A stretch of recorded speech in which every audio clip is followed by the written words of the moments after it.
My name is Eric. This is our 1963 Chris Craft Constellation that we live in. Today I'm going to show you how to install a Webasto Style cheap Chinese diesel heater. We did this last year, and it's why we're able to, I'm able to be in a tank top here when it's 69 degrees inside, but it's only 30 something degrees outside. Makes it nice and enjoyable in here for everybody. So I'm going to show you how it gets in there. We were using electricity before for electricity heaters. Electric heaters are always blowing the fuses. It's a very simple install. Probably the greatest thing we've ever done on the boat. So I'll go ahead and show you now how we get it done. This is our home, and this is where we live in Seattle, Washington. That's me, Eric, my wife, Roshri, and these are our kids. We got tired of the usual corporate America, long hours, living for the weekends and living for retirement. We decided to make a change. We moved out the Pacific Northwest. We cut our expenses, we cut our income, and we decided we were going to focus on what matters most. Life, experiences, spending time with our kids, spending time with our friends and family, making the most of every single day, and truly living life to its fullest. So come join us as we explore this world. It's a lot to see and a lot to do. Let's get going. One thing to point out on the boat here, you might notice, is these blinds that drop down. It's kind of a Venetian style, except it's more of an accordion style. These were installed on our boat. They make a world of difference to keeping the heat inside. As soon as you roll one of these curtains up, it is like you turn on an air conditioner. Now behind that, we also have these little inserts like you might see on the windshield of a car. These are more utilized in the summer for keeping the heat out. Single pane glass, pretty common on an older boat like this, but it does do a lot of good for keeping an insulation layer, keeping that cold down as well. So those are fantastic, but the 99% must have is a blind like this. They hang down. I installed a magnet on the bottom of the window frame right here just to stick on so it can snap in. Even if the blind is down and it comes off the magnet, it's like air shooting down here. Can't stress enough how great putting a blind like this is on the boat. Now I'll show you where our electric heaters are, right here behind Runa. Let's see if she'll make some room for us. So there's our original electric style heaters. A little dark, I understand. We have those installed throughout the boat. They work great, but they use a lot of electricity. Now when it comes to where you're going to install the heater, you do have a number of options. You need a space that's ventilated, can pull some fresh air in, gives you access to run your ducts, which will come out and be your outlet for your hot air. On an RV, you're finding a cabinet or something like that, a place underneath the bench, underneath the bed frame, something of that nature. On a boat such as this one, you're really limited to finding a place down in the bilge. These units are very small. It doesn't take a lot of space. All you need is 12-volt electricity tapped into your battery system, a place where you can access, run a duct up to come out into the walls of whatever room you're going to heat. There's 2 runs off of the heater, so you can run fore and aft or front and back. I'll show you that when we get down there. There's plenty of space in this bilge. It's a huge boat. I have room inside of those walls with open spaces so I could run the ducts up in there. So that was fine. So this one went in my bilge. Really simple. A lot of different ways you can orient it. A couple nuances for how you mount that exhaust heater out through the side of the boat, or in this case through the hull. This is a wood boat, so I was able to drill through. If you're fiberglass, same thing. You're going to drill through, find a place and put a through hole in there to isolate the material of the hole from the heat of the exhaust. So I'll show you that as well. Let's get down on the bilge.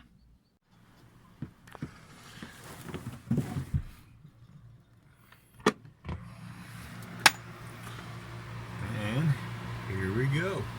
All right, that is the hatch that we just came down. I shut that so a baby or random baby items don't get thrown down here and end up in the bilge, which does happen.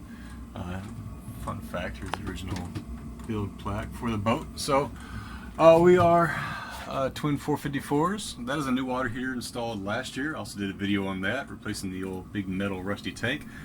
Pretty cool video, so feel free to check that out as well. Those are pretty inexpensive these days. Here's our engines. Got this engine made pretty well organized. This here is the toilet system, the vacuum flush, if you will. New pump putting on there. Never fun working on that, but it happens. I do have a dehumidifier running down here in the winter. Keeps it nice and dry down here. I've got it unplugged now because it's loud, and that way I can have our light plugged in here. And this one just Fun fact, it just drips straight down into the bilge there where the bilge pumps it out. Now here is the heater all installed. So let me show you exactly what we're looking at. So this is the heater itself. This is your main unit. This does everything. There's a number of different models. I'll put a link to the one that I purchased. I'll put a picture of it here as well. On Amazon, these are only a few $100. It hands down cannot stress enough what a phenomenal value it is for what you're getting out of this. This has made our life, it has changed our life in the winter. It can be 17 degrees outside for days on end, and we are as toasty as can be. I look over and I see our neighbors in parkas and hats and all that, and we are just absolutely relaxing in the heat. So can't stress enough how amazing it is. Now while I'm here, I'm going to cover one thing. I did see a lot of questions, people saying, how can you orient this? How can you mount this? This can be mounted up to 90 degrees off from the vertical axis, and it can be rotated 45 degrees each way, and that is per the instruction manual. So there's a lot of misinformation I saw about that, but it does make sense. It's just a compression diesel style heater, so there is no reason that you wouldn't be able to mount it separately. Now what this system comes with is the heater here comes with 2 runs of ducting and a splitter. I might have come with 3 runs of ducting. Splitter right there. As you can see, I have the splitter going on. I'll show you what's happening here. This second line is a long one I bought, and it runs all the way aft into that wall and runs a second line into our back bedroom. Now the amount of airflow, and I know this thing has gotten a little snaky wobbly. When I installed it a year ago, it was nice and tight. It's just heated up and expanded a little bit, so I do need to take some of that slack out just to make the airflow a little bit better. But just based on runs and such, the majority of our heat, what I have here is going forward, and it's just coming up into a recess that I've got. It's actually inside of my electrical panel, right beside that heater I showed you, and there's a little heater duct that comes out, and then an outlet right there, which I'll show you in a little bit. So here is the gist of this unit and how it works. It is actually running right now, so my wife wants to stay warm, so we're going to keep it that way. This is the air inlet for the air that gets heated by the heater and then comes out this exhaust right here. Everything that comes out, this is your sole exhaust temperature heated air duct, and if you touch it, it's well insulated, but you can feel it. Now you have 2 other intakes and exhaust outlets as well, and they both come out the side here. Now they come out the bottom. You can orient them whichever direction you want. This here is your fresh air intake for your air that gets heated. So let's say you've got a car, you've got air coming in from the outside to be heated, and then it blows out your dash. You also have air coming into your engine, which is this, and then air coming out your engine, which is this exhaust pipe. Now you see I've mounted it down here. I have it sticking out the bottom of this air intake tunnel. This is a tunnel that just channels fresh air from the outside, so I figured, hey, why not bring some fresh air in here? Practical, maybe not, but it works great. Now this is your exhaust pipe here. This pipe does come with the heater. I purchased one a little bit longer because I needed a little bit more length to get this from where I wanted it mounted to outside. And if I touch this, it is super hot. It will come with this exhaust pipe as well.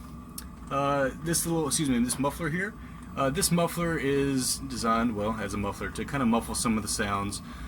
It's also a place where moisture can accumulate. I've seen people mounting these in all kind of funky locations. It doesn't actually even need to be mounted. You just can put it in line with the exhaust pipe, and if it's got some rigid mounting to it, it's going to stay fine.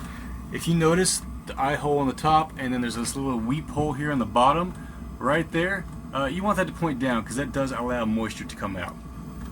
Now the last step you'll see is where it goes through my hole.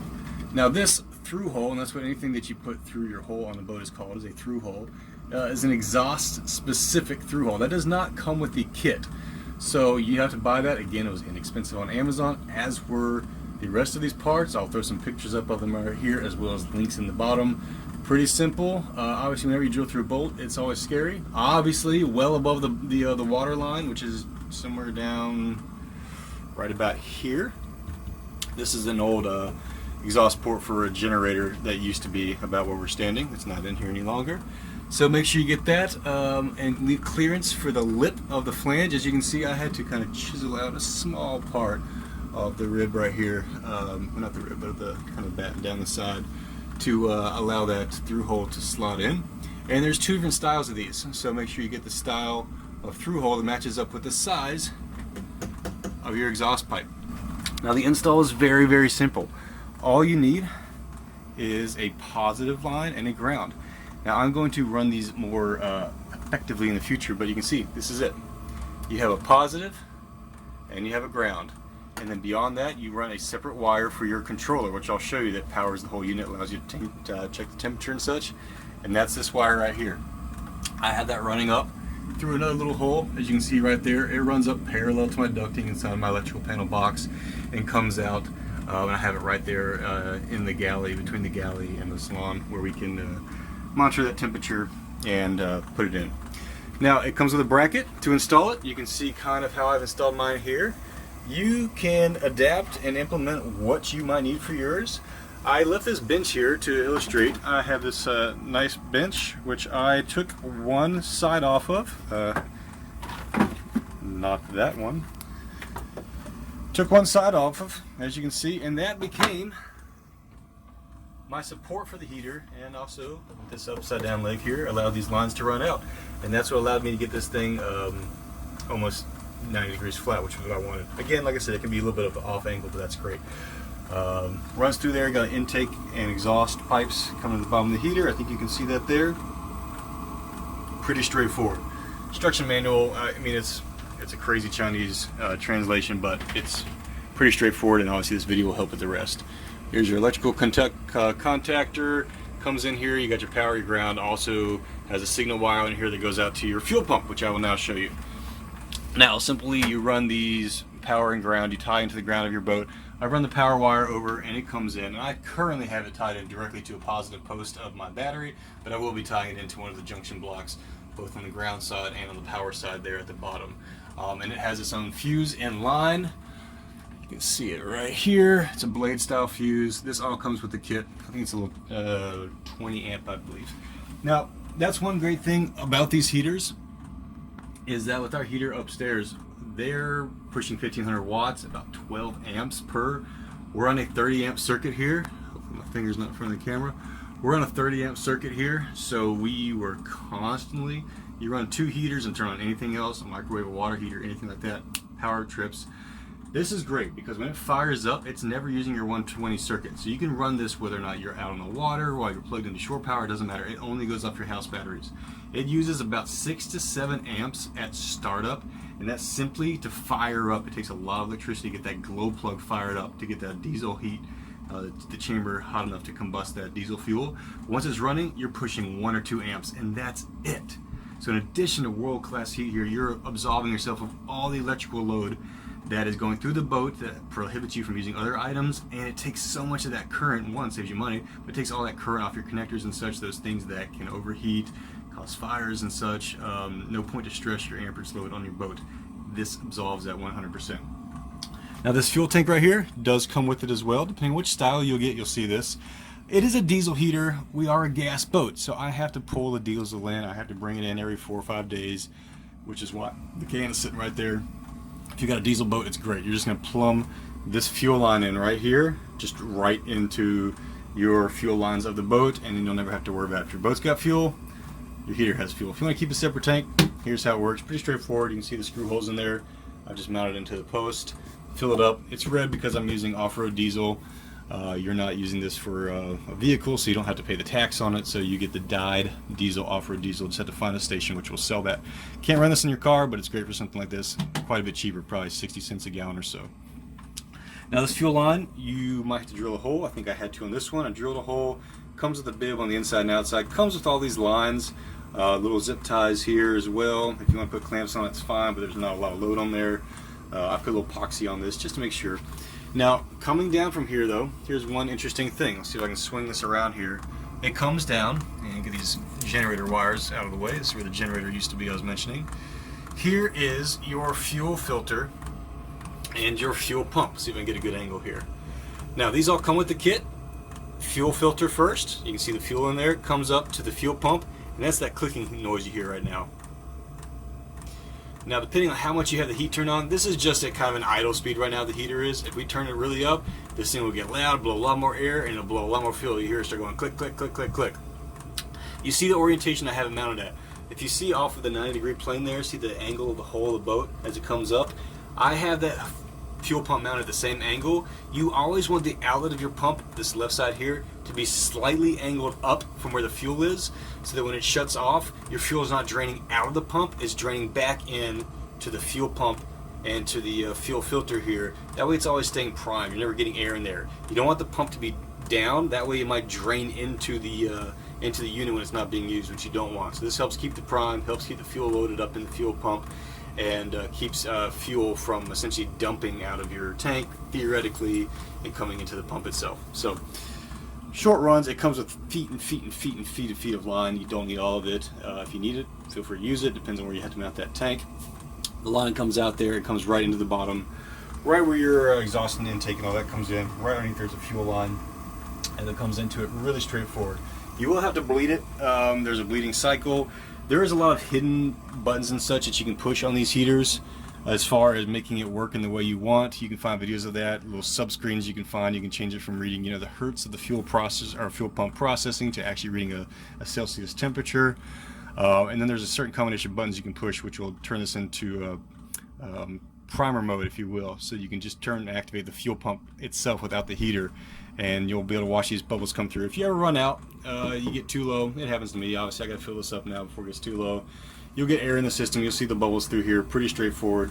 You'll have to turn it on and get that air out. Otherwise, the heater will say, I'm not getting the fuel I need, and it'll shut down. You have to restart it, pull the fuse, put it back in. Is always the easiest way, and then keep doing it. And then I like to kind of tap the line as I'm going, get those air bubbles. One, if they're in this line, they'll come back up into the tank, which is great. And then I kind of have to feed them through here and just tap it in to get it to the fuel pump. It doesn't take long, but it's always easier if you don't run that through. All right, I've got the light on here so you can actually see this outlet and this heater that I was talking about. Here's our original electric ones. So they are throughout the boat. They work great, but as I mentioned, they use a lot of electricity. Here's the one I installed. Let's see if I can get you a better angle here into it. Pretty simple. Climb underneath this TV. It's got a little cover here, it pops off. You can see my ducting is coming out there. The heat is blowing out as we speak. Nice and hot. You're going to drill a hole, whatever the size is. Obviously slightly larger than this piece that comes with the kit. I have 3 screws in there. Getting them back on there. This guy can spin, which is nice. As I mentioned, the majority of this airflow is going to take this shorter run and come up here into the salon, the living room, whatever you want to call it, on whatever kind of vessel you might be on. 80% of the air probably flows up here. If you want to install a diverter valve, we can close this and have it shoot to the back bedroom or wherever that second run goes to. That would work just fine. This can spin around, obviously allow you to channel which direction and which angle you want that to go. I have it running through this panel here, the electrical panel. I will open this up here and show you so you can see. So here's that line. As you can see, we're at the bottom there, it comes out. That is the line that I showed you right at the diverter in the bilge where it comes out, and it comes just a nice little curve right there and comes right up in. That might not be so convenient for you on your vessel, boat, whatever you're installing it on, but you're looking for something like that. And then this is that other wire, that goes to the controller. All right, so coming up, this is that electrical panel door. As you can see, a very professional installation as I have expertly routed that hole through. And here is the controller. So this is what you get when you get one of these cheap Chinese diesel style heaters. If you've ever used a Webasto or the expensive diesel heaters, which are essentially exactly the same yet cost thousands of dollars, the control panels are really crappy. These are a lot better. What I like about this, it shows you a couple different things on here. It tells you you've got battery voltage. This right here tells you your fuel pump is on. That one spinning one right here shows you that your blower motor is running. And then you've got your blower speed, how high, how much heat's coming out, and then it shows you as well the intake and outlet air. When you first fire it up, there's another little icon that'll come right here in the middle. That's your glow plug icon. So what's nice about this is you can set your temperature up and down. Pretty straightforward. It is going to stay in Celsius. You can't change that. You can set a time in there. Push OK. It'll tell you what the actual temperature is in here so that you can adjust it. I have found this to be inaccurate, the interior temperature. We can change 10 degrees in here and it might not change at all. So essentially, if we want the heat to come on, we turn the temperature up till it does. If we want it to come off, it comes off. It's probably just a faulty controller. It might have dust in here. I can look and see. But it's been pretty much that way since we installed it. The other nice thing about this is you can monitor your house voltage as well. So you know what your house battery voltage is. We can see what it is at right now. The heater's running. There's a little bit of loads on there, some lights and such, so it's slightly down from that 13 or so that the charger likes to keep it at. But when you're firing up and getting a glow plug, you can see how low your power goes. When I first installed this, I was having some issues with the amount of voltage I had. I didn't have my battery charger on correctly. We were new into the boat, and it was timing out. It wasn't getting the voltage needed to start, and this allowed me to see that real-time voltage. So there you go, it's installed. Let me walk back and I will show you what it looks like coming out of the back bedroom. Pretty much the same as the front, but might as well show you while we're here. These are the original style heaters we do have mounted here throughout the boat for the electric ones. This boat is all original, it's pretty cool. You can check out some of our other videos and see that type of thing, but this works fine, and it does control that electric heater right here. If I turn it on, yep, it's cold enough now. Might be able to hear it starting to come on. No, it's an old heater, so it takes a couple seconds to get that those bearing juices flowing, if you will. And right here next to it is where I've installed the second heater run. So I've got that long run. Looking forward is into the engine compartment. It's coming along this right here. These cabinets here underneath this panel, I could pop these panels out and you can see the duct and run it through. If I popped out this drawer right here, you'd see right below it the ducting coming in. Pretty straightforward. Run it to where you want to go. Where is easiest, most convenient for you. And you know, the shorter the run is, the more evenly distributed the heat will be, but it's really not a big deal. This is just supplemental to us. The 90% of our life goes on in that front room, so therefore it makes sense that 90% of our heat will go there as well. Alright, so as soon as I finished that last segment, I thought about a couple things that I thought would be best to pass on that would be helpful information. I'm here on the outside of the boat, obviously, as you can see. Here we are. Little Halloween pumpkin time, just finished that up. Super cool pumpkins, actually. I'm pretty proud of the kids there. It's pretty cool. So here's the boat. Got a little enclosure on, trying to keep some of the rain and such off for the winter. First things first, this is the outside. Here's what that through hole looks like. So you can see, I'm trying to drop my phone in the water here. It just screws in from the outside. You drill the hole just big enough. You gotta left a little buffer between the metal that goes through and the wood to act as an insulation. I don't want that hot metal right on the wood. It seems like a bad idea to me. And then it just screws on from the outside. Screws from the outside, a couple nuts from the inside. Two-person job there, most likely. Otherwise, you run the risk of that through hole falling out and going in the water, which you wouldn't want. So that is the through hole there. You're gonna need two different sizes. I mentioned I bought one that was too small so that the exhaust pipe would fit over it. It was too large. I had to cramp it down, which you don't really want to take gambles when it comes to those connections for the carbon dioxide and such. I tested, I know it's fine. I use a carbon dioxide tester, but the one I bought is a 22 millimeter. You'll want a 24 millimeter if you get the heater that I am attaching the link to, the one that I installed on the boat. Picture here, 24 millimeter.